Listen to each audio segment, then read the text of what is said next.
మహా వేడుకల నింగి నేల పసుపుమయమై పరవశించేలా అంగరంగ వైభవంగా జరుగుతున్న మహానాడు పండుగ వేళ 10 కోట్ల తెలుగు తమ్ముళ్లకు, ఆడపడుచులకు, రైతన్నలకు, శ్రమజీవులకు, దేశ విదేశాల్లో తెలుగు కీర్తి పతాకాలుగా వెలుగొందుతున్న మన బిడ్డలకు వివిధ రంగాలలో తన ప్రజ్ఞ పాఠవంతో తెలుగు తల్లికి సాంస్కృతిక, సాంకేతిక, సాహిత్య నీరాజనమిచ్చిన కళాకారులకు, మేధావులకు, శాస్త్రజ్ఞులకు, విఘ్నులకు, ముఖ్యంగా నా పసుపు జెండాను కుండెల మీద మోస్తున్న తెలుగుదేశం కార్యకర్తలకు నా హృదయపూర్వక నమస్సుమాంజలి.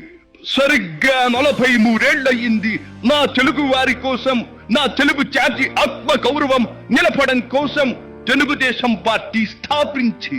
నేను స్థాపించాను అనే కన్నా పుట్టింది అనాలేము. ఎందుకంటే ఆనాడు కార్మికుడి చెమట నుంచి, కర్షకుల రక్తం నుంచి, చాడిత పీడిత ప్రజల బాధ నుంచి పుట్టింది తెలుగుదేశం. కులమత వర్గాలకు అతీతమైన నవ సమాజానికి సరైన నిర్వచనం చెప్పేందుకే తెలుగుదేశం పుట్టింది. పేదకు కనీస అవసరాలైన పూటకు పక్కెడన్నము, తన దాచుకోవడానికి పక్కా ఇల్లు, గౌరవం నిలుపుకోవడానికి ఒంటి మీద వస్త్రం, వీటితో పాటు రైతన్నల సంక్షేమం, ఆడపడుచుల అభ్యుదయం, బలహీన వర్గాలకు పాలనాధికారం, వీటిని అందించడం కోసం మొదలైన తెలుగుదేశం ప్రస్థానం ఆ తరువాత ఎన్నో మలుపులు తిరిగింది. కొత్త జగతికి, అపూర్వ ప్రగతికి పాటను వేసింది. హైదరాబాద్, సికింద్రాబాద్లకు ట్యాంకు బండతో నేను సాంస్కృతిక వారధి కడితే, ఆ తరువాత సైబరాబాద్ అనే కొత్త నగరాన్ని పుట్టించి తెలుగు నేలకు, ఆధునిక ప్రపంచానికి సాంకేతిక వారధిని కట్టించిన వాడు చంద్రబాబు. లక్షల రూపాయల జీతం గురించి ఏమారైనా కలగన్నామా? దాన్ని సాధ్యం చేసింది నా తెలుగుదేశం ప్రభుత్వమే అని చెప్పడానికి నాకు గర్వకారణంగా ఉంది.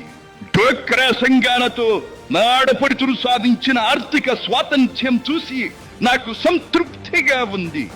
గోదావరిని కృష్ణమ్మతో కలిపేది ఎప్పుడో పోలవరం తెలుగు వారికి దేవుడిచ్చిన వరంగా రూపొందే శుభదినం ఎప్పుడో అని ఆనాడు నేను పలవరించాను.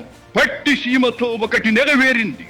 పోలవరం పూర్తితో మరొకటి ఇంకా 2 ఏళ్లలో నెరవేరబోతోంది. రెక్కలు ముక్కలు చేసుకున్న డొక్క సగం నిండని పేద ప్రజానీకారికి ఇంత ఆదరవు కల్పించడానికే ఆనాడు కిలో 2 రూపాయల బియ్యం పథకం పెట్టాను. అటువంటిది P4 కార్యక్రమంతో పేదకు పేదరికం నుండి విముక్తిని కలిగించి బంగారు కుటుంబంగా తీర్చిదిద్దే చంద్రబాబు ప్రణాళిక అహో అద్భుతం, మహాద్భుతం.